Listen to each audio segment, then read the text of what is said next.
আল্লাহ সুবহানাহু ওয়া তাআলা কোরআনে হাকিমে ইরশাদ করেছেন, ওয়া আওহাইনা ইলাইহিম ফি'লাল খায়রাত ওয়া ইকামিস সালাহ ওয়া ইতাইজ যাকাহ ওয়া কানু লানা আবিদিন।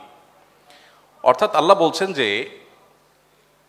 নূহ আলাইহিস সালাতু ওয়াস সালাম এবং তারপরে আরও বিভিন্ন নবী রাসূলগণ যারা পৃথিবীতে এসেছেন তাদের সবার প্রতি আল্লাহ রাব্বুল আলামিনের কমন কিছু নির্দেশ ছিল, যেগুলো শুধুমাত্র আমাদের প্রিয় নবী সাল্লাল্লাহু আলাইহি সাল্লামের জন্যই প্রযোজ্য ছিল না, আমাদের প্রাণাধিক প্রিয় রাসূল সাল্লাল্লাহু আলাইহি সাল্লামের পাশাপাশি তার আগে যারা নবী রাসূল হিসাবে পৃথিবীতে এসেছেন তাদের সবার প্রতি আল্লাহ রাব্বুল আলামিনের কমন নির্দেশ ছিল সবাই যেন কল্যাণমূলক কাজে নিজেদেরকে নিয়োজিত করেন, মানুষের সেবায়, মানুষের কল্যাণে নিজেদেরকে যেন তারা সবসময় নিবেদিত রাখেন।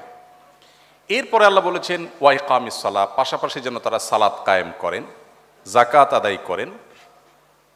এই আয়াতে আমরা দেখতে পাচ্ছি আল্লাহ রাব্বুল আলামিন ফি'লুল খায়রাত বা বিভিন্ন ধরনের বিবিধ আইটেমের যে ভালো কাজ আছে, জনকল্যাণমূলক কাজ, জনসেবামূলক কাজ, মানুষের উপকার সাধন করা, এই কাজে যেন নবী রাসূলগণ নিজেদেরকে নিয়োজিত রাখেন সেজন্য আল্লাহ তাদেরকে নির্দেশ করেছেন।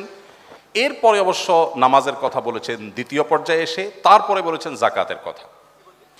এই আয়াত পরিষ্কারভাবে আমাদেরকে ধারণা দেয় আমরা যদি আল্লাহর প্রিয় বান্দা হতে চাই, আমরা যদি ভালো মুসলিম হতে চাই, তাহলে আমাদেরকে মানব দরদী হতে হবে, মানুষের কল্যাণে নিজেকে নিবেদিত করতে হবে। আল্লাহ রাব্বুল আলামিন কোরআনে কারিমে বলেছেন কুনতুম খায়রা উম্মাতিন উখরিজাত লিন-নাস, তোমরা পৃথিবীর ইতিহাসের সবচেয়ে শ্রেষ্ঠ জাতি, শ্রেষ্ঠ উম্মত হিসাবে আল্লাহর কাছে বিবেচিত হয়েছ, কারণ উখরিজাত লিন-নাস, তোমাদেরকে সৃষ্টি করা হয়েছে, তোমাদেরকে পাঠানো হয়েছে মানুষের কল্যাণে।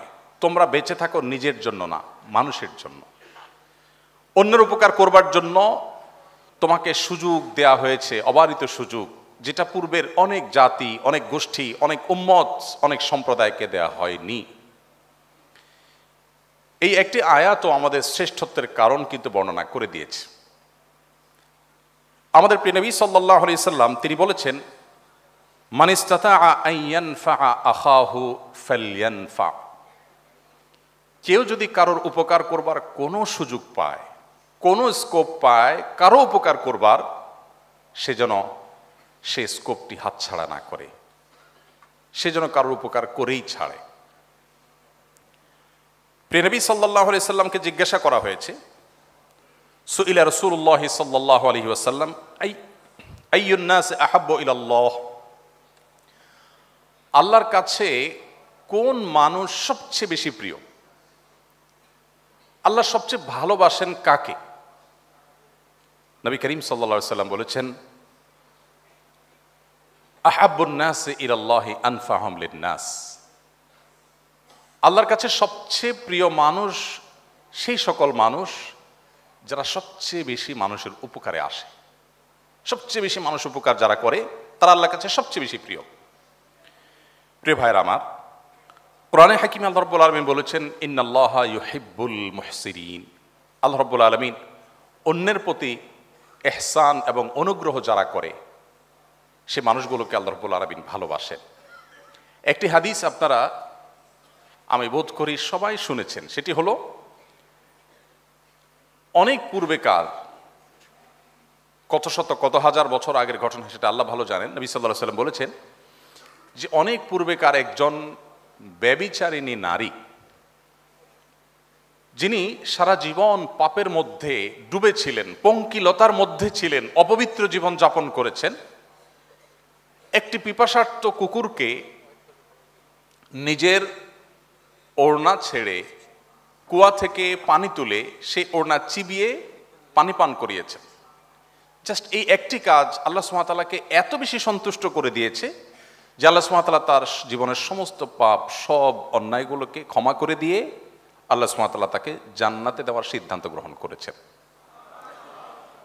আবার একই সাথে এর বিপরীতে যে হাদিসটি রয়েছে সেটিও আপনারা জানেন, উভয় হাদিস বিশুদ্ধ সূত্রে প্রমাণিত এবং বর্ণিত, যে একজন নারী তিনি অত্যন্ত আবেদা ছিলেন, জায়নামাজ থেকে একটুও সরতেন না, সবসময় আল্লাহ বিল্লাহ করতেন, জিকির আজকার করতেন। তার নামাজ এবং ইবাদতে ডিস্টার্ব করে একটা বিড়াল, সেই বিড়ালকে তিনি বেঁধে রেখেছেন, খাবার দেননি। আল্লাহ তাআলার কাছে এই কাজটি খুব খারাপ লেগেছে। আল্লাহ রাব্বুল আলামিন তাকে তার সমস্ত ইবাদত ক্যান্সেল করে দিয়ে, সবগুলোকে আল্লাহ রাব্বুল আলামিন বাতিল করে দিয়ে তাকে জাহান্নামের ফয়সালা করেছেন। প্রিয় ভাই সকল, মানুষের উপকার করবার যে ইবাদত, এই ইবাদতকে আমরা অনেক মুসলিম ঘরে জন্ম নেয়া মানুষরাও মনে করি এটা জাস্ট একটা সামাজিক একটা ভালো কাজ। এটা যে একটা ইবাদত, অনেক বড় ইবাদত, এটা আমরা অনেকে জানি না। ডক্টর খন্দকার আব্দুল্লাহ জাহাঙ্গীর রহমাহুল্লাহর নাম আপনারা অনেকে শুনেছেন, আপনারা অনেকে স্যারের সাথে পরিচিত আছেন। ইসলামী বিশ্ববিদ্যালয় কুষ্টিয়ার আল হাদিস ডিপার্টমেন্টের প্রফেসর ছিলেন। স্যারের একটি কথা আমি বিভিন্ন জায়গায় বলার চেষ্টা করি। স্যার বলতেন, আমি আমার এই ক্ষুদ্র জীবনে দেশে বিদেশে বিভিন্ন ইউনিভার্সিটিতে, বিভিন্ন শিক্ষা প্রতিষ্ঠানে কোরআন এবং হাদিসের উপরে উচ্চতর ডিগ্রি নিয়েছি।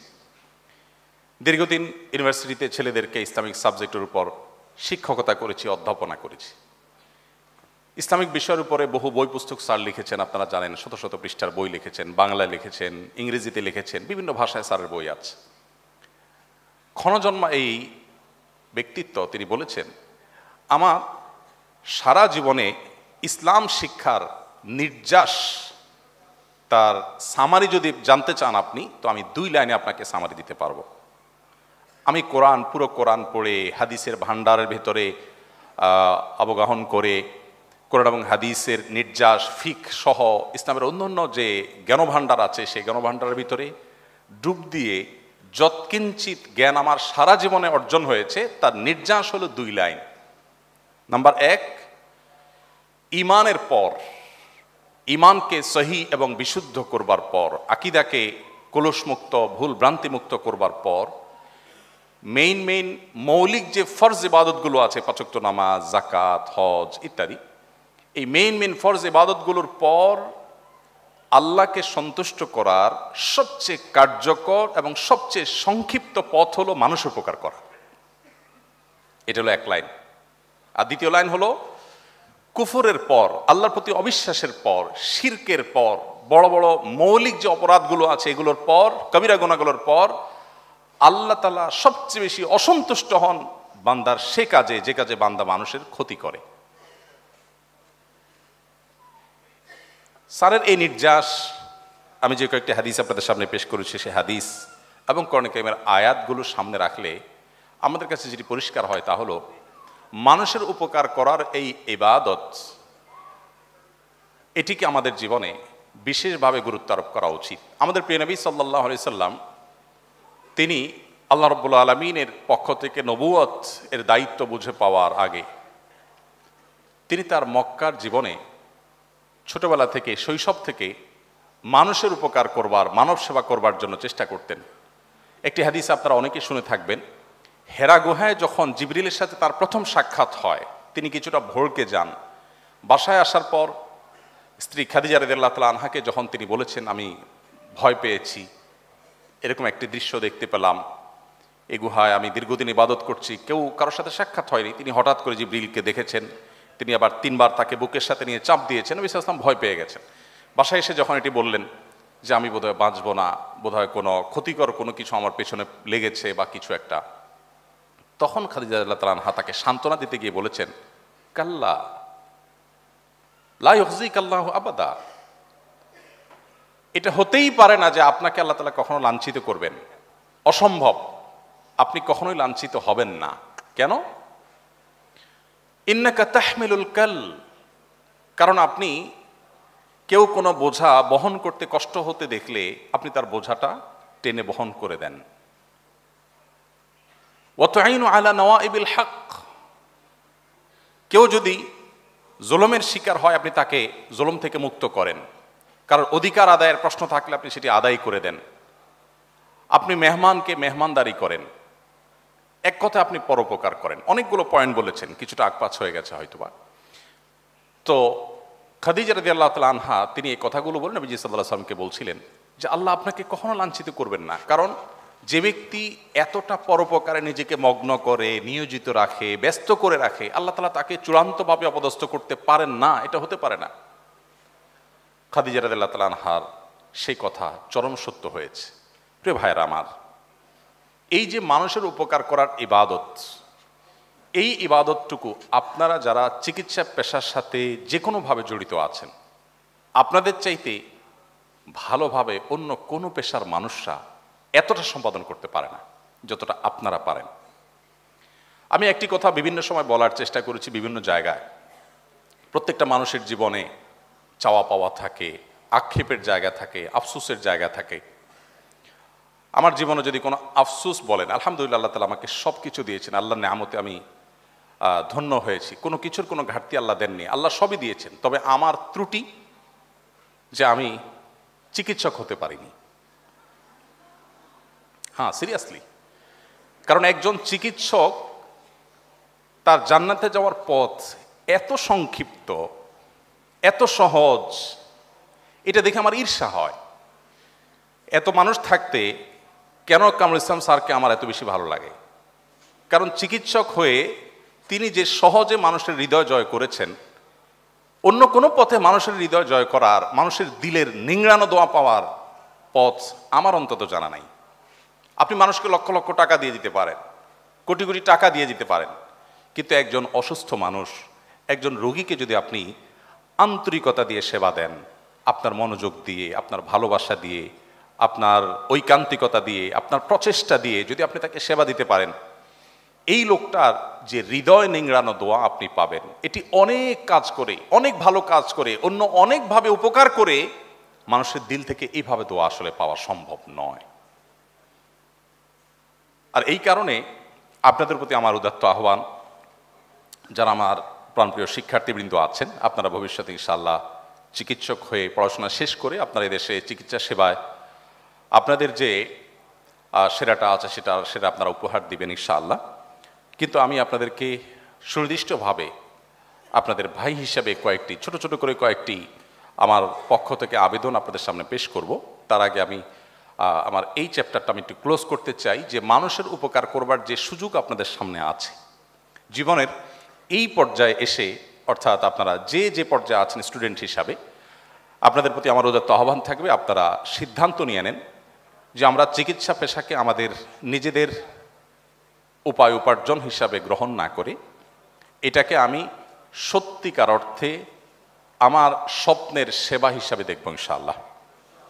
চেষ্টা করা যাবে না ইনশাআল্লাহ? আমাদের এই দেশটি নানা কারণে আমরা পিছিয়ে আছি।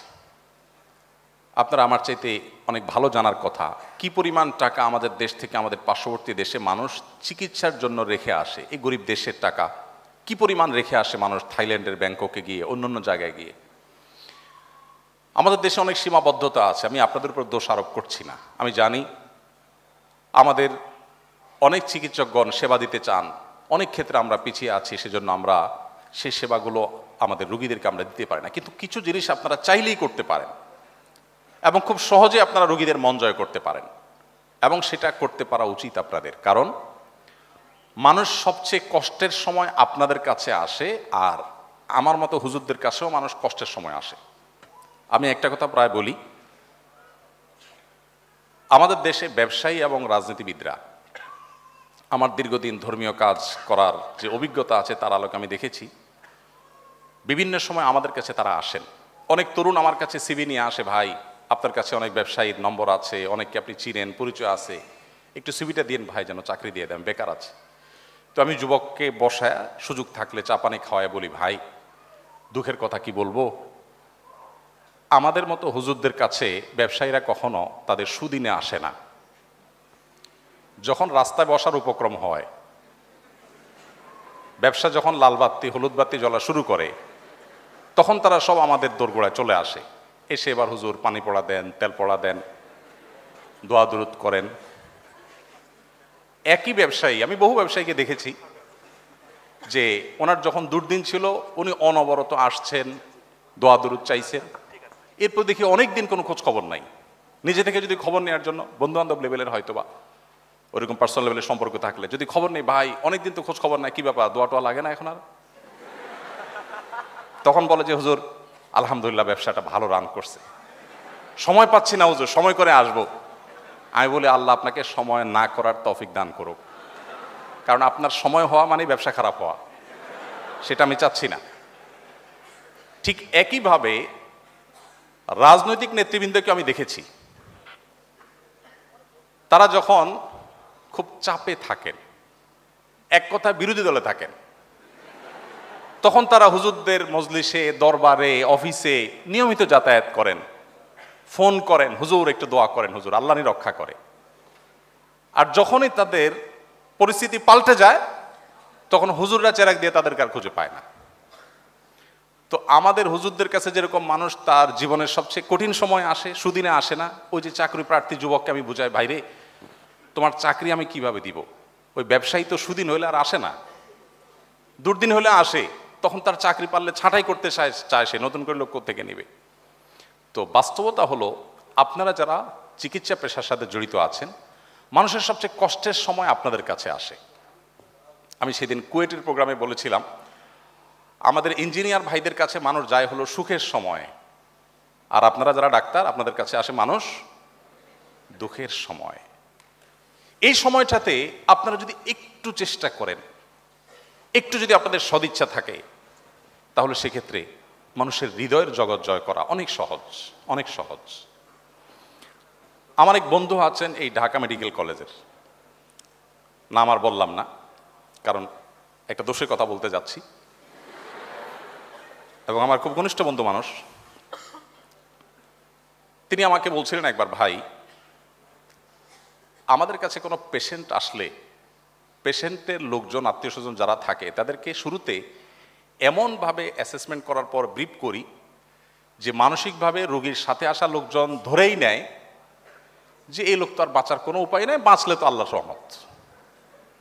তো আমি বললাম এইভাবে বলার কারণ কি ভাই, একটা মানুষকে আশা দেওয়া যায় না, আল্লাহ ভরসা ঠিক হয়ে যাবে বলা যায় না, কেন এরকম ভড়কায় দেন? তো যেহেতু আমার খুব ঘনিষ্ঠ বন্ধু মানুষ, ফ্রিলি উনি বলছিলেন যে ভাই আসলে আমার দেশে মানুষ রোগী যদি ভালো হয়ে যায় তো বলবে আল্লাহ ভালো করছে, আর যদি রোগী মারা যায় বলবে ডাক্তার বেটা সমস্যা করছে।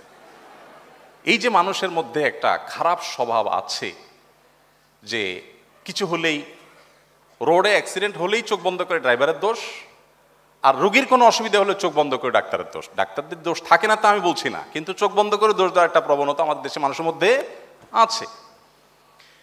তো এই জায়গা থেকে উনি বলছিলেন যে যাতে দোষ দিতে না পারে এই জন্য আগে ভাগে বলে দিই, ভাই আপনার রোগীর অবস্থা খুবই খারাপ, আর একটু আগে আনলে হয়তো চেষ্টা করা যাইতো, আপনি এখন যে পর্যায়ে আনছেন তাতে ভাই বাঁচার সম্ভাবনা তো একেবারেই আপনি নার মধ্যে ধরে রাখতে পারেন, বাকি আপনারা দোয়া দরুদ পড়তে থাকেন, আমরা চেষ্টা করি।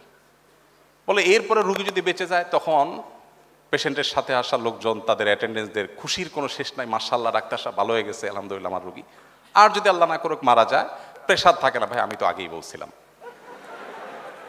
তো আমি ওনার এই পলিসি শুনে বললাম যে বাহ, এটা বাঁচার জন্য খুব দারুণ পলিসি, কিন্তু আমি যদি এটাকে ইসলামী শরিয়াত ছাঁচে, কোরআন হাদিসের ছাঁচে ফেলে দেখি, তাহলে আমি দেখি কাজটি ভালো কাজ না। আপনি অবশ্যই কোনো শঙ্কা থাকলে সেটা আপনি পেশেন্টের লোকজনকে বলবেন, কিন্তু আল্লাহ নবী সাল্লাল্লাহু সাল্লাম আমাদেরকে একটা দোয়া শিক্ষা দিয়েছেন, আপনারা আপনাদের পেশেন্টদের কাছে যখনই যাবেন বা পেশেন্টদেরকে যখনই দেখবেন হয়ে যাবেন। এখানে নবী সাল্লাল্লাহু আলাইহি ওয়াসাল্লাম অন্য একটা শব্দ ব্যবহার করেছেন, তহুর মানে হল পবিত্র হয়ে যাবে। এটা নিয়ে অনেক দীর্ঘ আলাপ আছে, আমি সেদিকে যাব না, শুধু এটুকু বলি যে রোগ অসুস্থতা এগুলোতে যদি মানুষ ধৈর্য ধারণ করতে পারে, সবর করতে পারে, আল্লাহ রাব্বুল আলামিন তার গুনাহগুলো মাফ করেন, সে পরিচ্ছন্ন হয়ে যায়, পবিত্র হয়ে যায়। আমাদের স্যার আমার আগে পবিত্রতা নিয়ে কথা বলছিলেন, তো পবিত্র হওয়ার একটা উপায়, যদি বিপদ আপদে মানুষ সবর করে, ধৈর্য ধারণ করে, আল্লাহ তার গুনাহগুলোকে মাফ। ইমানদারের জীবনের সব কিছুরই বড় অদ্ভুত, তার জীবনে আসলে হারামার কিছু নেই, হাতির মতো মারলেও মরলেও লাখ, বাঁচলেও লাখ। ইমানদার তিনি যদি কোনো বিপদের মুখোমুখি হন, তিনি সবর করেন, ফাকানা খায়র আল্লাহ, সবরের বিনিময় আল্লাহ তাকে জান্নাত দেন, রিওয়ার্ড দেন, পুরস্কার দেন। আর যদি তার জীবনে সুখ আসে, তিনি আল্লাহকে শুকরিয়া জানান, তখন তার মাধ্যমে তিনি বিনিময় লাভ করেন। অর্থাৎ ইমানদারের হারাবার কিছু নেই। এখন একজন পেশেন্ট যখন আসে, আপনি যদি তাকে একটু সান্ত্বনা দেন যে ইনশাআল্লাহ সুস্থ হয়ে যাবেন, মন খারাপ করার কিছু নেই, তাহলে তিনি সুস্থ হন বা না হন, এই যে মানসিক শক্তি বৃদ্ধিতে আপনি সহায়ক ভূমিকা রাখলেন, এর কারণে আপনার আমল নামাতে আল্লাহ তাআলা একটা নেকি এবং সওয়াব দিয়ে দিবেন। কিয়ামতের ময়দানে তখন এই সওয়াব দেখে আপনি সারপ্রাইজড হয়ে যাবেন যে এত পরিমাণ সওয়াব কোত্থেকে এলো। ওই যে প্রত্যেক পেশেন্টকে বলেছেন, সওয়াবের নিয়ত করে বলেছেন, আল্লাহ তাআলা সেটা দিয়েছেন। আমি আমার একটা গল্প বিভিন্ন জায়গায় এর আগে একাধিক জায়গায় শেয়ার করেছি, আদ্দিন মেডিকেল কলেজের একটা প্রোগ্রামে বলেছিলাম, আরও কোথাও হয়তো বলেছি। আমার একটা ছোট্ট অপারেশন হয়েছে একবার। তো সৃষ্টিগতভাবে অনেকেরই অনেক উইকনেস আছে। আমার একটা দুর্বলতা হলো আমি একটু এই ডাক্তারদের কাটা ছেড়ে এগুলোর পর খুব ভীতু প্রকৃতির মানুষ। তো আমার ওই ছোট্ট অপারেশনটার জন্য আমার যিনি চিকিৎসক ছিলেন, আমি ওনাকে বললাম যে ভাই মেহেরবানি করে কোনো আপনার যারা স্যার ছিলেন, এই ডিপার্টমেন্টের হেড ছিলেন, এককালে চেয়ারম্যান ছিলেন, এরকম কেউ থাকলে একটু রাখা যায় না? তো বলে ঠিক আছে ভাই, সে ব্যবস্থা করব। আবার ওই যে আমার যে বন্ধু ছিলেন ঢাকা মেডিকেল কলেজে, তিনিও ছিলেন। আর এখানে আছেন আমাদের ডাক্তার নুরুল্লাহ ভাই ইবনে সিনা, উনি চিটাং মেডিকেল কলেজের স্টুডেন্ট সম্ভবত। নুরুল্লাহ ভাই অ্যানেস্থেসিয়ার ডাক্তার, উনি অ্যানেস্থেসিয়াতে 2 জন ছিল, উনি ছিলেন, আরেকজন ছিলেন, আর অন্য ডাক্তার ছিলেন 3 জন, মোট 5 জন। অপারেশনটা হলো একটা ফোড়ার মতো ছোটোখাটো বিষয়। ডাক্তার হলেন 5 জন। আমার ডিমান্ড ছিল, পেশেন্টের ডিমান্ড, ভাই আপনি রাখেন, কারণ আমি ওই যে ভীতু প্রকৃতির। অপারেশনের পরে যখন পোস্ট অপারেটিভ রুমে আমাকে নেওয়া হলো, আমার তো জান যায় যায় ভাব। আমি চিন্তা করছি আল্লাহ বেঁচে আছি এখনো, আলহামদুলিল্লাহ। কারণ আমার জীবনের আগে অপারেশন থিয়েটারে ঢুকি না, এটা প্রথম। হয়তো প্রথমবার সবার একটু ভয় বেশি লাগে কিনা যায় না, যাই হোক। এখন পোস্ট অপারেটিভ রুমে আমাকে যখন রাখা হয়েছে, আমার ফ্যামিলি ক্যাবিনে অপেক্ষা করছে, এদিকে আমি চিন্তা করছি আল্লাহ, অনেকে শুনেছি যে পোস্ট অপারেটিভ রুম থেকেই মারা যায়, না জানি কখন মালাকুল মউত আসে। আমি কালিমা টালিমা পড়ছি, খুব প্রস্তুতি নিচ্ছি। আসলে ছোট অপারেশনটা হয়েও গেছে, বাট আমি চিন্তা করছি যে না জানি কি হয়, খুব ভয় পাচ্ছি। এর মধ্যে পর্দা টানানো, পর্দার অপর প্রান্ত থেকে যেহেতু অনবরত ডাক্তাররা আসছেন, অনেকেই আসছেন দেখতে, তখন একজন নার্স অন্য নার্সকে জিজ্ঞাসা করেছেন, তিনি ডিউটিতে নতুন এসেছেন তখন সকালবেলা, এসে বলছেন যে ওনার কি হয়েছে, যে এত ডাক্তার, এত লোকজন যাচ্ছে, কি অপারেশন হলো? তখন আমি আর ওটা বললাম না অপারেশনটা কিসের। তো বলল যে এই অপারেশনটা হয়েছে, খুব ছোট্ট একটা অপারেশন। এটা বলার পর ওই নার্স এমনভাবে তুচ্ছ তাচ্ছিল্য করে, অপমানকর ভাবে তিনি বললেন, এই অপারেশন মানে এইটার জন্য এত কাহিনী? বিশ্বাস করবেন, আমার ওই দিনের অনুভূতি আমার সারা জীবন মনে থাকবে। সেটি হলো যে 5 জন ডাক্তার মিলে আমার অপারেশন করে আমাকে যতটা আশ্বস্ত করতে না পেরেছেন, ওই নার্স ভদ্রমহিলার অপমানকর সে উক্তি, তার ওই কথা আমার মনকে এত শক্তিশালী করেছে। আমি তখন চিন্তা করলাম, ছি ছি ছি, এর জন্য আমি এত কাহিনী করছি। আমি তখন নিজেকে দোষারোপ করা শুরু করলাম, গিল্টি ফিল করা শুরু করলাম যে এইটা কোনো কথা, এই রোগের জন্য আমি এত কাহিনী করছি, এত এত কষ্ট দিচ্ছি মানুষকে, এত চিল্লাচিল্লি করছি, এটা কি হলো কিছু? ছি ছি ছি। এরপর থেকে নার্স আসুক আর ডাক্তার আসুক, আমি ভাবি ধরতাম, না না কিছু হয়, কোনো অসুবিধা নেই, আমি ঠিক আছি, আমি ওকে। আমাকে এরপরে খুব দ্রুততম সময়ে পোস্ট অফিস রুম থেকে আমার রুমে পাঠিয়ে দিয়ে এলো, কারণ ডাক্তাররা তখন ফিল করছেন হ্যাঁ আমি ভালো হয়ে গেছি, আসলে আমি ভালো হয়ে গেছি। তো এই যে একজন নার্সের একটা শব্দের একটা উক্তি, যে এইটা, বাহ্যিকভাবে আমি একটু অপমান বোধ করেছি যে এটা কোনো কথা? আমার এই রোগটাকে তিনি কোনো রোগী মনে করলেন না, কোনো পাত্তাই দিলেন না। আমি একটু অপমান বোধ করেছি, কিন্তু পরক্ষণে চিন্তা করলাম এটা তো পজিটিভ কথা, আমার রোগটা কোনো রোগী না, কোনো অপারেশনই না। এই একটি কথা যদি আমাকে এর পরিমাণ আস্থা এনে দিতে পারে, এতটা আমাকে সাহসী করে দিতে পারে, তাহলে এবার আপনারা নিশ্চয়ই আপনাদের চেয়ার থেকে, আমি আমার পেশেন্টের জায়গা থেকে আমি আমার কথা বলেছি, আপনি আপনার ডক্টরের চেম্বার থেকে, আপনি আপনার চেয়ার থেকে একটু আপনি ভাবুন যে আমরা যারা রোগী হয়ে আপনাদের কাছে যাই, আপনারা যদি একটু সান্ত্বনা দেন, একটু যদি অভয় দেন, একটু যদি সাহস যোগান, তাহলে অর্ধেক ট্রিটমেন্ট অনেক ক্ষেত্রে আপনাদের সেই আচরণ থেকেই হয়ে যাবে। কিন্তু দুর্ভাগ্য, ওই যে আমার বন্ধু যেটা বলেছে, অনেক ডক্টর আছেন যে আসার পরে হাইকোর্ট, সুপ্রিম কোর্ট সব দেখানো রোগীকে শেষ হয়ে যায়। রোগী তো আগেই গলা শুকায় যায় যে আমি তো তাহলে শেষ, বাঁচলে সেটা অতিরিক্ত। যাই হোক, তো আমার এই বক্তব্যের নির্যাস হলো, আমরা আজকে যেই মহানবী হযরত মুহাম্মদ সাল্লাল্লাহু আলাইহি সাল্লামের সিরাত আলোচনা করার জন্য এখানে সমবেত হয়েছি, তিনি সবসময় মানুষ উপকার করতেন, আর এই উপকার করবার অনেক বড় সুযোগ আপনাদের হাতে আছে।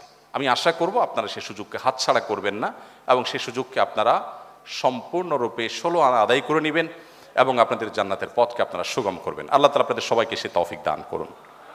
সময়ত ভাইয়েরা, আপনারা যারা মেডিকেল কলেজের স্টুডেন্ট, আপনাদের প্রতি আমার বলেছিলাম ছোট ছোট করে খুব সামান্য কয়েক মিনিটের মধ্যে আমি কয়েকটি নিবেদন আপনাদের কাছে রাখতে চাই। সর্বপ্রথম যে বিষয়টি বলতে চাই তা হলো, একজন মুসলমানের সন্তান হিসাবে ইসলামের বেসিক বিষয়গুলো জানা আমাদের উপরে ফরজ। এই ফরজটা আমাদের অনেকের আদায় হয় নাই। আমরা অনেকে এখানে সেই সকাল থেকে এই পর্যন্ত সিরাত সেমিনারে আছি, অনেকে ঘণ্টাব্যাপী বক্তব্য শুনছি, কিন্তু দুঃখজনক হলেও সত্য যে একজন মুসলিম হিসাবে যা না জানলে নয়, এরকম মৌলিক ফরজ বিষয়গুলো পর্যন্ত আমরা অনেকে জানিনি, শিখিনি। আমরা ছোটবেলায় হয়তো কেউ মক্তবে পড়েছি বা হুজুরের কাছে কোরআনটা শিখেছি, আমরা মনে করেছি এটাই বোধহয় ইসলাম শিক্ষা। আমাদের জাতীয় কারিকুলামে, আমাদের পাঠ্যক্রমে ধর্মীয় শিক্ষাকে সেভাবে গুরুত্ব না দেওয়ার কারণে আমরা অনেকে ব্যক্তিগত পর্যায়ে বা পারিবারিক উদ্যোগে ইসলাম শিখতে হয়, আমাদের ইসলাম শেখাটা পূর্ণাঙ্গতা পায় না। আমি আপনাদেরকে আজকে বলতে চাই, আপনাদের অবসর সময়ে আপনারা জীবনে একবারের জন্য হলেও পুরা কোরআনে কারীম শুরু থেকে শেষ পর্যন্ত বুঝে অর্থসহ একবার করে পড়বেন। আর প্রিয় নবী সাল্লাল্লাহু আলাইহি সাল্লামের জীবনী, যে কোনো একটা জীবনী, তার জন্ম থেকে মৃত্যু পর্যন্ত পুরো জীবনীটাকে আপনি একবার করে পড়বেন। সেই সাথে কোনো একটা নির্বাচিত হাদিস গ্রন্থ আপনার কাছে থাকতে পারে। আমি ডক্টর আব্দুল্লাহ জাহাঙ্গীর রহমার কথা বলেছি, স্যারের রাহে বেলায়েত বইটি ইসলামকে বোঝার জন্য অসাধারণ একটি বই। এই বইটি আপনার পাঠ্যতালিকায় থাকতে পারে, আরও অনেক ভালো বই আছে।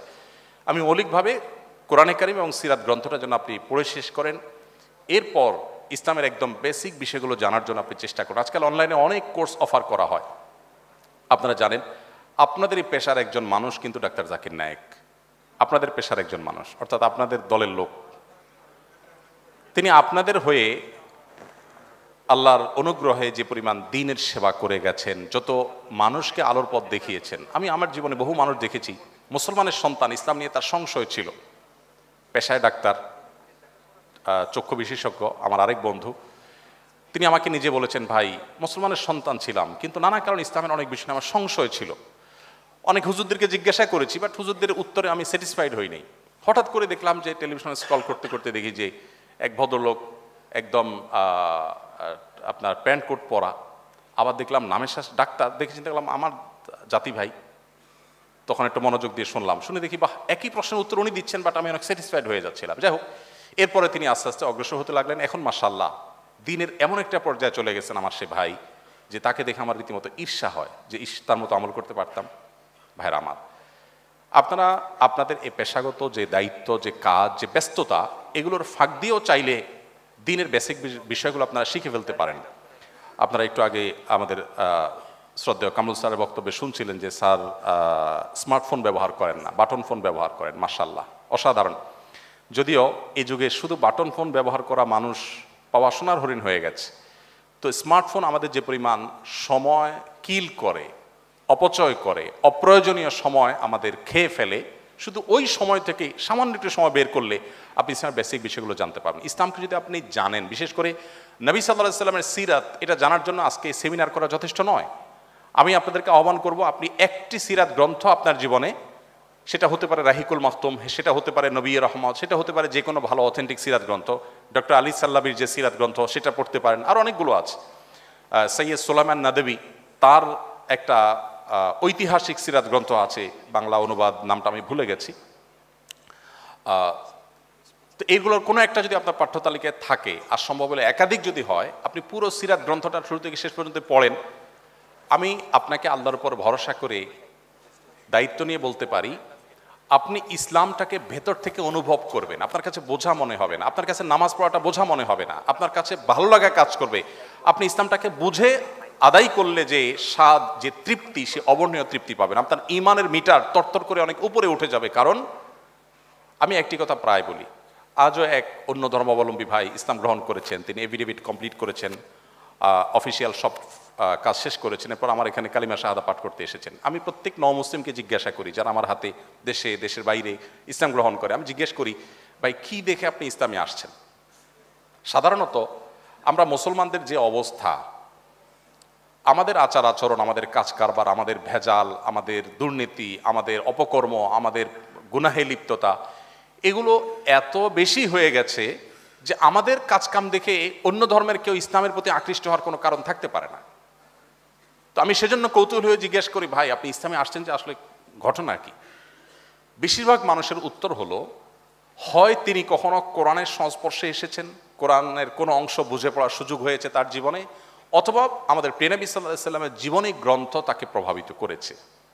ফ্রান্সের একজন পলিটিশিয়ান এক সময় 2010-11 এই সময়ে আমি যখন সৌদি আরবে ছিলাম প্রবাসী বাংলাদেশিদের সেবায়, সৌদি আরবের ইসলামিক অ্যাফেয়ার্স মিনিস্ট্রির অধীনে কাজ করতাম, তখন আমার মনে আছে যে ফ্রান্সের একজন পলিটিশিয়ান, তিনি প্রচণ্ড মুসলিম বিদ্বেষী ছিলেন। তার বিরুদ্ধে আমি নিজে সোশ্যাল মিডিয়াতে অনেক অ্যাক্টিভিজম করেছি, লেখালেখি করেছি।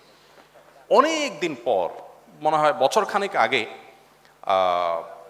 নৌবাহিনীর একজন সাবেক কর্মকর্তা আমাদের অফিসে এসেছেন, আমার সাথে ভালো পরিচয় আছে। তিনি প্রসঙ্গত বলছিলেন, ভাই এই ভিডিওটা দেখেন তো। আমি দেখেছি ওই ভদ্রলোক, তার ফেসটা আমার মনে আছে, সেই ভদ্রলোক দেখি লেকচার দিচ্ছে ইসলামের ব্যাপারে এবং বলছেন যে কেউ যদি ইসলামের ব্যাপারে ভেতর থেকে স্যাটিসফাইড হতে চায়, এই যে জন্মসূত্রে মুসলমান হয়ে ইসলামকে সেভাবে ফিল করে না, জাস্ট বাবা মা মুসলমান, সে মুসলমান হয়েছে, সে যদি সত্যিকারের মুসলমান হতে চায়, যে ইসলামটা সে প্রতি মুহূর্তে পরিতৃপ্তির সাথে অনুভব করবে, সে যদি সেই ইসলাম চায়, তো সে মাস্ট প্রফেট মুহাম্মদ সাল্লাল্লাহু আলাইহি সাল্লামকে তাকে জানতে হবে। আমি তার ওই ভিডিও দেখে তো অবাক হয়ে গেলাম যে এই ভদ্রলোককে তো আমি চিনি, এ তো প্রচণ্ড ইসলাম বিদ্বেষী ছিলেন, কাহিনী কি এই লোক এত সুন্দর বক্তব্য দিচ্ছে। তখন আমাকে উনি বললেন যে উনি সিরাত গ্রন্থ পাঠ করে নবী সাল্লাল্লাহু আলাইহি সাল্লামের জীবন ইতিহাস হয়তো দোষ ধরার উদ্দেশ্যে পাঠ করেছেন, মুসলমানদের পেছনে লাগার জন্য করেছেন, কিন্তু আল্লাহ তাআলা তাকে হেদায়েত দিয়েছেন। তিনি এটা পাঠ করার পর নিজে স্বেচ্ছায় ইসলামের ছায়া তুলে তিনি এসেছেন। ভাইরা আমার, প্রিয় নবী সাল্লাল্লাহু আলাইহি সাল্লামের জীবদ্দশায় যত মানুষ ইসলাম গ্রহণ করেছে, সেই ওমর রাদিয়াল্লাহু তাআলা আনহু থেকে নিয়ে, ওমর রাদিয়াল্লাহু তাআলা আনহু এসেছিলেন রাসূল সাল্লাল্লাহু আলাইহি ওয়াসাল্লামকে হত্যা করার জন্য। ওমর রাদিয়াল্লাহু তাআলা আনহু এসেছিলেন নবী সাল্লাল্লাহু আলাইহি সাল্লামকে হত্যা করবার জন্য, খুন করবার জন্য দায়িত্বপ্রাপ্ত হয়ে এসেছেন, কিন্তু এসে নবী সাল্লাল্লাহু আলাইহি ওয়াসাল্লামের কাছে ইসলাম গ্রহণ করে তারপর ফিরে গেছেন। অসংখ্য ব্যক্তিত্ব পাবেন আপনি যারা শুধুমাত্র নবী সাল্লাল্লাহু আলাইহি ওয়াসাল্লামের ব্যক্তিত্বে মুগ্ধ হয়ে ইসলাম গ্রহণ করেছেন। কেন আপনি একটি সিরাত গ্রন্থ পড়া উচিত মুসলমানের সন্তান হিসাবে আপনার জীবনে, এ বিষয়ে অনেক কথা আমাকে বলতে হবে, আমার হাতে সময় নেই। আমি শুধুমাত্র একটি কথা বলে আমি শেষ করবো এই অংশটা। সেটা হলো, যে মানুষটির পৃথিবীতে আগমনের, পৃথিবীর আলো দেখবার আগেই বিপদ মাথায় করে এসেছেন, পৃথিবীর আলো দেখবার আগে মাকে হারিয়েছেন, বাবাকে হারিয়েছেন, পৃথিবীর আলো দেখবার পরপরই মমতাময়ী মাকেও হারিয়েছেন। কৈশোরে যখন তার একমাত্র অভিভাবক দাদা আব্দুল মুত্তালিব, কুরাইশের নেতা, কৈশোর পার হতে না হতে দাদা আব্দুল মুত্তালিবকে আল্লাহ নিয়ে গেছেন, তিনিও মারা গেছেন। একের পর এক পায়ের নিচে থেকে মাটিগুলো সরে যাচ্ছে। এরপরে তার জীবনের সবচেয়ে দুঃসময় যখন এসে পৌঁছেছে, সবচেয়ে কঠিন সময়, তার ঘরে থেকে তাকে যিনি সাহস দিতেন, অভয় দিতেন, তিনি ছিলেন তার স্ত্রী খাদিজা রাদিয়াল্লাহু তাআলা আনহা। আর বাহির থেকে যিনি তাকে প্রোটেক্ট করতেন, তিনি ছিলেন আবু তালেব, তার চাচা। একই বছর দুজনকে আল্লাহ নিয়ে গেলেন, পায়ের নিচ থেকে মাটি সব সরে যাচ্ছে। এরপর শুরু হলো নির্যাতনের স্টিম রোলার। কতভাবে একটা মানুষকে অপমানিত করা যায়। তার মতো এত সম্মানিত মানুষ, মক্কার মুশরিকরা সম্মিলিতভাবে যারা তাকে সবচেয়ে বড় অ্যাওয়ার্ড দিয়ে আল আমিন উপাধিতে ভূষিত করেছে, সেই মানুষগুলো তার মুখের উপর থুতু নিক্ষেপ করেছে। তিনি যখন সেজদায় চলে গেছেন, ওটের নাড়ি বুড়ি এনে তার পিঠের উপর রেখে দিয়েছে। তাকে ফিজিক্যালি অ্যাটাক করা হয়েছে, রক্তাক্ত করা হয়েছে। হেন কোনো অপমান নাই যেটা তাকে করা হয়নি। 3টি বছর তার সাথে অবরোধ করা হয়েছে। কি অবরোধ? আজকের মোড়ল রাষ্ট্রগুলো যেরকম অবরোধ করে সেরকম না, সে অবরোধ ছিল অনেক ভয়ঙ্কর অবরোধ। সেই 3 বছরের অবরোধে মক্কার কোনো মানুষ তার সাথে, তার অনুসারীদের সাথে কথা পর্যন্ত বলতো না, কেউ কোনো লেনদেন করতো না। সেই যুগে অল্প কয়েকজন মানুষ মক্কায় বসবাস করে। সেই সমাজে যখন সবাই কয়েকজন মানুষের সাথে এরকম সম্পর্ক ছিন্ন করে, তখন তাদের জীবন কি হয় সেটা বলার অপেক্ষা রাখে না। এত কঠিন সময় পার করার পর যখন মক্কায় থাকা গেল না কোনোভাবে, তিনি হিজরত করে আল্লাহর নির্দেশে মদিনায় যেতে লাগলেন। সেই হিজরতটাও তাকে করতে শান্তিমতো দেওয়া হলো না। রাতের অন্ধকারে তাকে আত্মগোপন করে যেতে হলো। যেতে গিয়ে আবার গারে শহরে আশ্রয় নিতে হলো। সেখানে তাকে ধাওয়া করা হলো, সেখান থেকে ধরে এনে তাকে হত্যা করার ষড়যন্ত্র করা হলো। এর আগে তাকে বারবার হত্যা করতে চেষ্টা করা হলো। তার মেয়েদের উপরে টর্চার করা হলো। তার অনুসারীদেরকে জ্বলন্ত চুলার উপরে, কয়লার উপরে রেখে যেরকম মাছ ভাজি করে মানুষ, মাছ পুড়ে খায় মানুষ, ঠিক সেভাবে এক একজন অনুসারীকে আরবের যে গরম, মিডল ইস্টের যে গরম, যারা গিয়েছেন তারা জানেন, চামড়া পুড়ে যাওয়া গরম। সে গরমে উত্তপ্ত পাথরের উপরে সাহাবীদেরকে শুইয়ে, খালি শরীরে শুইয়ে তাদের বুকের উপরে আবার ভারী এবং ওইরকম আগুনের মতো গরম পাথর দিয়ে তাদেরকে চাপা দিয়ে রাখা হতো। চামড়া গলে পাথর ঠান্ডা হয়ে যেত। ভাইরা আমার, এত নির্মম নির্যাতনের পর যখন মদিনায় আসলেন একটু শান্তিতে থাকবেন, মদিনায় মানুষজন বললেন যে আপনারা কষ্ট করার দরকার না, আপনি আমাদের এখানে চলে আসলে আমরা আপনাকে ওয়েলকাম করব। তিনি গেলেন তাদের কথায়, সেখানেও তাকে শান্তিতে থাকতে দেওয়া হলো না। একটার পর একটা যুদ্ধ চাপিয়ে দেওয়া হয়েছে, কখনো বদর, কখনো ওহুদ, কখনো খন্দক, কখনো তাবুক। একটি রাতের জন্য তাকে শান্তিতে ঘুমোতে দেওয়া হয়নি।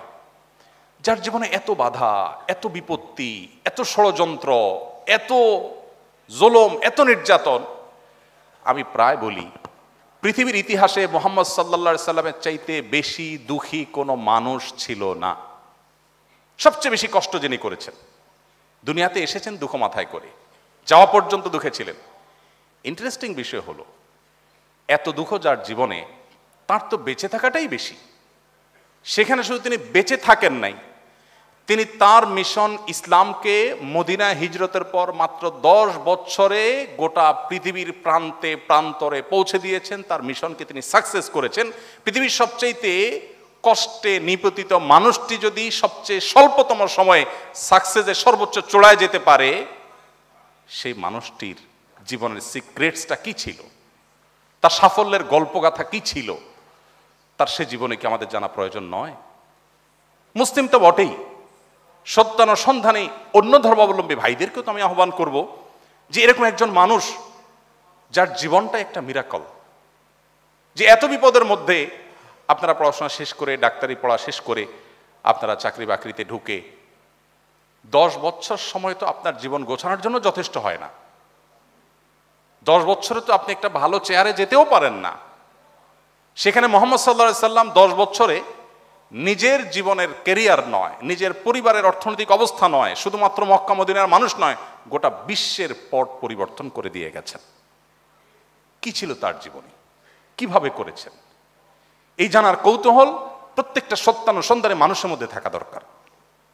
আমি আমার জীবনে কোন কোন সিরাত গ্রন্থ 8 বার 10 বার পাঠ করেছি, শুরু থেকে শেষ পর্যন্ত। আমি কোনো বই খুব বেশি পড়তে অভ্যস্ত না, কিন্তু সিরাতের গ্রন্থ পেলে আমি না পড়ে পারি না, এবং শুরু থেকে শেষ পর্যন্ত বারবার পড়তে থাকি। প্রত্যেকবার নতুন নতুন বিষয় আমার মধ্যে উদ্ভাসিত হয়, আমার ঈমানকে বৃদ্ধি করে। এই জন্য আমি আপনাদেরকে আহ্বান করতে চাই যে আপনাদের শিক্ষা জীবনের ফাঁকে ফাঁকে একবার হলেও নবীজিকে জানার জন্য একটি সিরাত গ্রন্থ কমপ্লিট শুরু থেকে শেষ পর্যন্ত পড়ার চেষ্টা করবেন।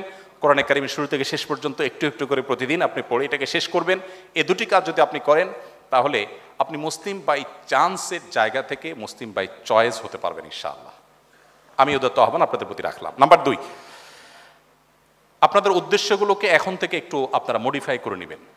অর্থাৎ আপনি আপনার এই পেশাটাকে আপনার নিজের কিংবা পরিবারের অর্থনৈতিক উন্নতির মাধ্যম হিসাবে বিবেচনা না করে মানুষের সেবা করে আল্লাহকে সন্তুষ্ট করার সবচেয়ে চূড়ান্ত যে সুযোগ আছে সেই সুযোগ হিসাবে আপনি নেবেন। আপনি এটাকে ধরেই নেবেন, আমি ইবাদত করার উদ্দেশ্যে ডাক্তার হচ্ছি, আমি চিকিৎসক হচ্ছি, যে আমার পেশেন্টকে উপকার করে আমি আল্লাহর কাছ থেকে রিওয়ার্ড আশা করব। তাহলে আপনার চাকুরি, আপনার পেশেন্টকে দেখে আপনি ফি নেওয়া, এই সবগুলোর পাশাপাশি আপনার নিয়তটা যদি হয় যে আমি আল্লাহকে সন্তুষ্ট করতে চাই, আল্লাহর কাছে রিওয়ার্ড আশা করি, তাহলে এই নিয়তের কারণে শুধুমাত্র আপনার পুরো জীবনটাই নেকামলে পরিপূর্ণ হয়ে যাবে।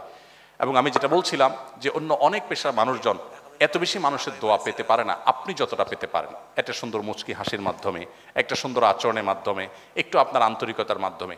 আমি জানি আপনারা যারা এই পেশার সাথে জড়িত আছেন, আমরা এদেশের মানুষ, আমি আমার মতো সাধারণ রোগী যারা, আমরা অনেকেই বেবুঝা রোগী। ওই যে আমার সামান্য একটা বিষয়ের জন্য 5 জন ডাক্তারকে একত্র করে ফেলেছি, আমরা একটু বেবুঝাই থাকি। আমরা পেশেন্ট যারা আছি আপনাদেরকে অনেক বিরক্ত করি। আমরা এক জিনিস 5 বার জিজ্ঞাসা করি। ওই যে একটা প্রসিদ্ধ চুটকি আছে না, যে কোন ডাক্তার বলেছেন যে ভাই পেশেন্টকে বলে দিয়েছেন রাতে আপনার রুটি খেতে হবে। এর অনেক দিন পরে ডাক্তারের কাছে আসলেন, দেখলেন যে ডাক্তার চেক করে অবস্থার উন্নতি হয় না। বললেন যে আপনাকে রাতে রুটি খাইতে বলছি, খান নাই? বলে হ্যাঁ, রাতে প্রতিদিন খাইছি, ভাত খাওয়ার পরে নিয়মিত রুটি খাইছি আমি। ওই ঘটনার মতো ঘটনা আপনাদের কাছে অহরহ আসে, প্রচুর বিরক্ত আমরা করি। আপনাদের ধৈর্য ধারণ করা কঠিন হয় আমি জানি, কিন্তু এই কঠিন কাজটা করেই তো আল্লাহর কাছে জান্নাত আশা করতে হবে।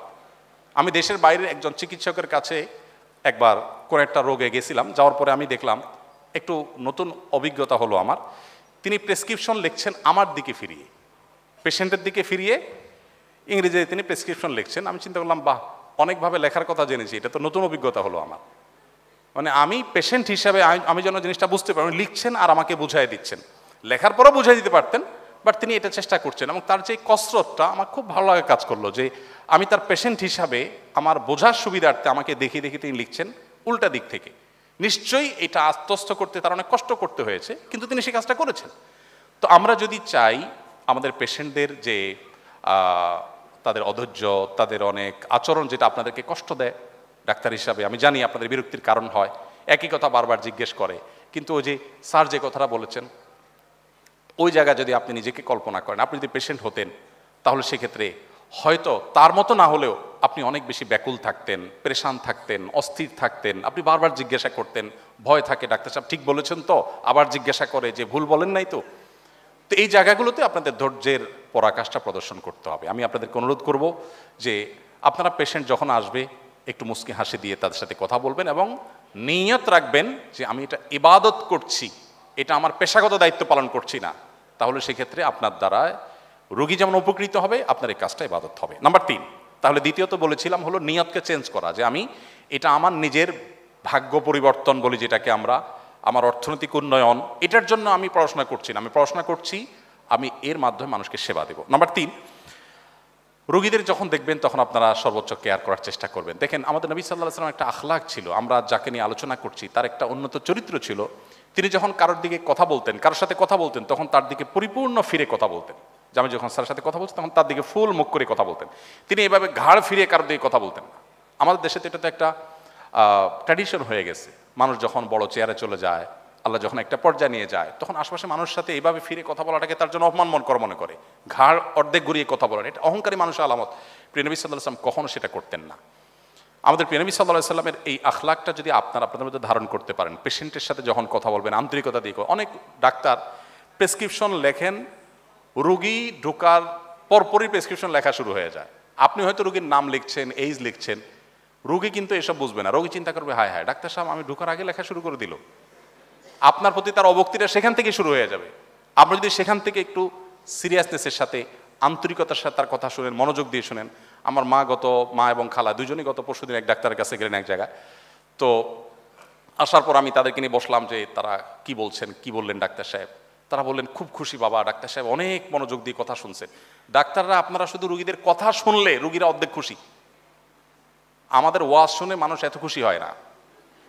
আপনাদের কথা শুনলে মানুষ যতটা তৃপ্তি অনুভব করে। কিন্তু আপনারা অনেকে আছেন, আমি সবাইকে ব্লেম করব না, অনেকে আছেন কথা শুনতে রাজি না। হ্যাঁ ভাই বুঝছি তো, এক কথা এতবার বলতেছেন কেন, আপনি বসেন আমি লিখতেছি।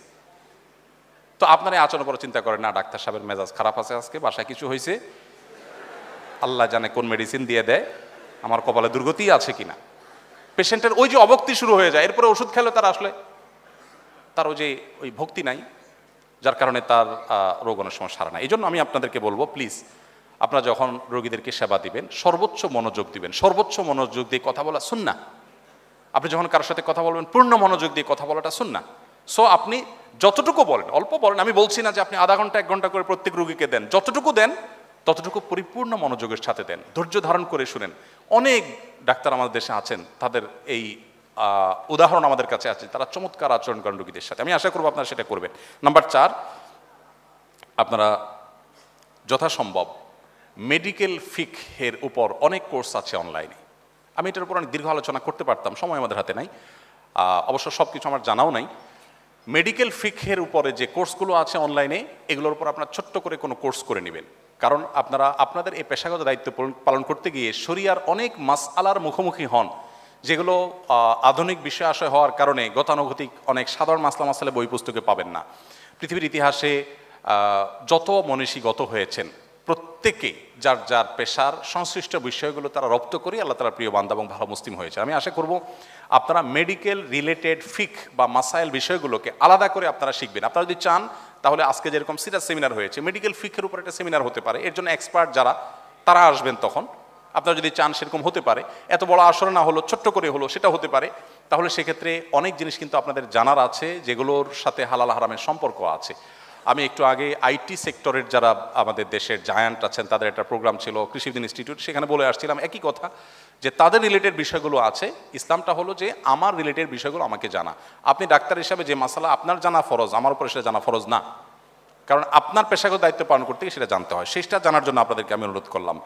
নাম্বার 5, আমি যেটা বলছিলাম, একটু মুচকি হাসি দিয়ে সুন্দর আচরণ করে রোগীদেরকে আপনারা ওয়েলকাম করবেন। আপনারা যদি রোগীদেরকে সুন্দর একটু মুচকি হাসি দিয়ে কথা বলেন তাহলে রোগীরা অনেক ভালো ফিল করবেন। এটা অনেক ডাক্তারদের মধ্যে আছে, সেটা আপনারা করবেন ইনশাআল্লাহ, আমি আশা করব। সেটা আমি রিপিট করছি না। 6 নম্বর হলো, যখন রোগী দেখবেন, রোগী দেখা কিন্তু একটা ইবাদত, আপনারা অনেকে জানেন। নবী করিম সাল্লাল্লাহু আলাইহি ওয়াসাল্লাম বলেছেন একজন মুসলমান অন্য মুসলমানের কাছে 6টা পাওনা আছে, অধিকার আছে। এই 6টা পাওনার ভিতরে একটা হলো কোনো মুসলমান যখন অসুস্থ হবে তখন তাকে শুশ্রূষা দিতে হবে, তার শুশ্রূষা করা, রোগীকে দেখতে যাওয়া, এটা একটা ইবাদত। আপনি যখন আপনার রোগীদের দেখার জন্য রাউন্ডে যাবেন, আপনি যদি নিয়ত করেন, আমি এটা শুধু ডাক্তারদের বলছি না, আমাদের নার্স বোনদেরকে, নার্স ভাইদেরকে বলছি যারা আছেন, যে যে পেশা আছেন, আপনি পেশেন্টের রুমে যাচ্ছেন, যাওয়ার সময় একটু থমকে দাঁড়িয়ে নিয়ত করে নেন যে আমি রুগী দেখার যে ইবাদত, যে সওয়াব, সে নিয়তে আমি যাচ্ছি। এটা নিয়ত করে যদি আপনি যান তাহলে আপনার যাওয়াটা একটা ইবাদত হয়ে যাবে ইনশাআল্লাহ। এবং ওখানে যাওয়ার পর আপনি দেখবেন আপনি মোটিভেটেড হয়ে গেছেন ভিতর থেকে, যে আপনি রুগীকে বিশেষভাবে আন্তরিকতার সাথে দেখছেন, কারণ ওই যে আপনি তো আল্লাহর জন্য এসেছেন, আল্লাহর কাছে রিওয়ার্ড পেতে এসেছেন। এই জন্য আপনার মধ্যে একটা বিশেষ প্রেরণা আপনি অনুভব করবেন। এই জন্য যখনই রুগীদেরকে দেখবেন, রুগী দেখার যে সওয়াব সেটার আশা করে, সেই সুন্নাহর আশা করে আপনারা করবেন। সর্বশেষ যেটি বলবো, আপনারা ডাক্তাররা অনেক নসিহত করলে, অনেক উপদেশ দিলে সাধারণ মানুষ যতটা শুনবে, ওই একই বিষয়ে আমাদের মতো টিপিক্যাল হুজুরদের কথা কিন্তু মানুষ শুনবে না, আপনাদের কথা যতটা শুনবে। যেমন আপনি যদি বলে দেন সুন্নাহসম্মত লাইফস্টাইল মেনটেন করতে, আমরা জানি সুন্নাহসম্মত লাইফস্টাইল মেনটেন করলে অনেক রোগবালাই থেকে মানুষ বেঁচে যায়। আল্লাহ তাআলা আমাদেরকে সুস্থ রাখেন, আমাদের শরীরে ইমিউন সিস্টেম স্ট্রং হয়। নবী সাল্লাল্লাহু আলাইহি ওয়াসাল্লাম রাতে তাড়াতাড়ি ঘুমোতে বলেছেন। আমরা এখন রাত কয়টা বাজে এখন ওয়াজ করছি? আমি বারবার আয়োজকদেরকে বলেছি আমাকে যেন আগে দেওয়া হয়। অবশ্য আমি নিজে আসতে একটু দেরি হয়েছে, তারপর আবার দেরি হয়েছে। তো যাই হোক, এটা তো অনেক বেশি দেরি না, আমাদের দেশে মাহফিলগুলো তো রাত 12টা-1টা পর্যন্ত করে। এই জন্য মাহফিল থেকে আমি সরে এসেছি, মাহফিল প্ল্যাটফর্মে আর যাচ্ছিও না। যদিও অনেক ভাইরা আছেন সেখানে কাজ করছেন, কাজ করার দরকার আছে সেখানে, কিন্তু আস্তে আস্তে সেটাকে সংশোধন করতে হবে। এই যে রাত জেগে থাকা, দেরিতে ঘুমানো, আমাদের দেশে মানুষের শুধু না, মুসলিম কান্ট্রিগুলোর দিকে তাকালে আমার খুব কষ্ট লাগে, মিডিল ইস্টের দিকে তাকালে তো আরও কষ্ট লাগে। সৌদি আরব সহ আমি 10 বছর সৌদি আরবে ছিলাম। মিডিল ইস্টের মানুষ রাত, তারা সারা রাত টোটো করে ঘুরে আর সকাল থেকে দুপুর পর্যন্ত ঘুমায়, বিশেষ করে রমজান মাসে। মার্কেট ঘুরবে আর দিনভর ঘুমাবে, আর অন্য সময় রাত 12টা-1টা পর্যন্ত অহেতুক ঘুরবে। আর আমাদের দেশেও 10টা-11টা পর্যন্ত মানুষ জেগে থাকে। আর যারা আপনারা বাইরে গেছেন আপনারা অনেকে জানেন যে পৃথিবীর উন্নত দেশগুলো, সেটা আমেরিকা বলেন, সেটা ইউরোপ বলেন, সেটা জাপান বা পূর্বের এই উন্নত দেশগুলো বলেন, শুয়ে যায় সবাই সন্ধ্যার পর শুয়ে যায়। সন্ধ্যার পর শুয়ে গেলে জীবনে বরকত হয়। আমাদের জীবনে কেন বরকত নেই? আমরা মুসলমানরা কেন পিছিয়ে আছি? এর যদি 100টা কারণ থাকে, তার একটা কারণ হলো নবী সাল্লাল্লাহু আলাইহি সাল্লামের সুন্নাহ লাইফস্টাইল আমরা মেনটেন করি। আমরা সকালে ঘুমাই, নবীজি দোয়া করেছেন আল্লাহুম্মা বারিক লি উম্মতি ফি বুকুরিহা, আল্লাহ আমার উম্মতের জন্য সকালের সময়টাতে বরকত দান করেন। আমরা সকালে ঘুমাই থাকি, আর বিদেশিরা সকালে কাজে চলে যায়। তো আপনি যদি একজন পেশেন্টকে বলেন যে রাতে তাড়াতাড়ি ঘুমাবেন, সকালে তাড়াতাড়ি ঘুমাবেন না, আপনি পেট একদম গলা পর্যন্ত পুড়িয়ে খাবেন না, খাবার সময় সুন্নাহ মেনটেন করে চলবেন। দেখেন নবী সাল্লাল্লাহু আলাইহি সাল্লাম বলেছেন তোমরা পেটের 1 ভাগকে খাদ্য, আরেক ভাগকে পানীয় দিয়ে পূর্ণ করো, আরেক ভাগকে খালি রাখো। এখন এই যে পানীয় দিয়ে পূর্ণ করতে বলা হয়েছে, আপনারা আমাদেরকে ডাক্তাররা আপনারা আমাদেরকে বলেন আমরা যেন শশা খাই, আমরা যেন আপনার টমেটো খাই, আমরা যেন এমন সালাদ খাই যেগুলো পানির কাজ দিবে মূলত। দেখেন নবী সাল্লাল্লাহু আলাইহি সাল্লাম কিন্তু সে 1450 বছর আগে বলে গেছেন যে খাদ্যের পাশাপাশি পানীয় যেন আমাদের খাদ্য তালিকায় পরিমাণ মতো থাকে। তো নবী সাল্লাল্লাহু আলাইহি সাল্লাম কম খাওয়ার পরামর্শ দিয়েছেন, রোজা রাখার পরামর্শ দিয়েছেন, মাসে 3টা করে রোজা। এখন আপনারা ডাক্তাররা আমাদেরকে বলছেন ওয়াটার ফাস্টিং করো, হ্যাঁ কম কম খাও, বেশি খাওয়া যাবে না। এখন আমরা আগে হাদিসের কথা শুনেই আমল করতাম, এখন আর হাদিসের কথা শুনে আমল করার প্রেরণার প্রয়োজন হয় না। এখন ডাক্তারদের ভয়ে মানুষ খাওয়া ছেড়ে দিচ্ছে, আপনাদের মাসালার কারণে, আপনাদের ফতোয়ার কারণে আমরা খাওয়া ছেড়ে দিচ্ছি। তো আপনারা যদি সুন্নাহটাকে রিলেট করে ট্রিটমেন্ট করেন তখন রোগীর 2 দিক থেকে উপকার হয়ে যাবে ইনশাআল্লাহ। তো আমি আশা করব আপনারা সেই কাজগুলো করবেন। আমি দুঃখ প্রকাশ করছি, কথা বলতে বলতে অনেক বেশি সময় বলে ফেলেছি, অনেক কথা বলে ফেলেছি। আমি সামারি করে দিচ্ছি। প্রথমত, একজন মুসলমান হিসাবে ইসলামের বেসিক বিষয়গুলো জানার জন্য একটা সময় বের করবেন ইনশাআল্লাহ, এটা আপনাদের উপরে ফরজ। প্রিয় নবী সাল্লাল্লাহু আলাইহি সাল্লামকে জানার চেষ্টা জীবনে একবার হলেও করবেন। দ্বিতীয়ত, আপনাদের নিয়ত বা উদ্দেশ্যটাকে পরিবর্তন করে নেবেন যে আপনাদের এই পেশাগত দায়িত্বটা পালন করবেন আল্লাহকে খুশি করার জন্য, আল্লাহর কাছ থেকে রিওয়ার্ড পাওয়ার আশায়। ওই যে মানুষ উপকার করে সবচেয়ে বেশি ইবাদত করা সম্ভব, আল্লাহর প্রিয়পাত্র হওয়া সম্ভব, সেই জায়গাটা যাওয়ার জন্য। তৃতীয়ত, যখনই রোগীদেরকে দেখবেন সর্বোচ্চ গুরুত্ব দিয়ে দেখবেন। 2 মিনিটই সময় দিলেন, কিন্তু খুব আন্তরিকতার সাথে দেখলেন, খুব ভালোবাসার সাথে দেখলেন, সিরিয়াসনেসের সাথে দেখলেন, তার আস্থা অর্জন করলেন, তিনি যেন স্যাটিসফাইড হয়ে যান আপনার রুম থেকে যে হ্যাঁ আমাকে ডাক্তার সাহেব সময় দিয়েছেন, মনোযোগ দিয়েছেন। এটা কিন্তু গুরুত্বপূর্ণ একটা সুন্নাহ। আর মনোযোগ না দেওয়া এটা গুরুত্বপূর্ণ একটা খারাপ চরিত্র, যেটা অনেক সময় আমরা ব্যস্ততার কারণে ইগনোর করি মানুষকে। আমার দ্বারা অনেক সময় হয়ে যায়, আল্লাহ আমাকে মাফ করুক। নাম্বার 3, মেডিকেল রিলেটেড যে ফিক মাসাইলগুলো আছে সেগুলো শেখার জন্য একটু সময় বের করবেন। অনেকগুলো কোর্স ডেভেলপ করা আছে অনলাইনে, আপনারা দেখলেই পাবেন, আর অফলাইনেও চাইলে আপনারা আয়োজন করতে পারেন। আর 4 নম্বর হলো সুন্দর আচরণ এবং মুস্কি হাসি দিয়ে সাথে আপনারা মানুষকে ওয়েলকাম করবেন। 5 নম্বর হলো রোগীদেরকে যখন দেখতে যাবেন বা পেশেন্ট যখন দেখবেন তখন নিয়ত করে নেবেন যে রোগী দেখা একটা ইবাদত, আমি সেই ইবাদতটা সম্পাদন করছি, তখন এটি একটি ইবাদত হবে।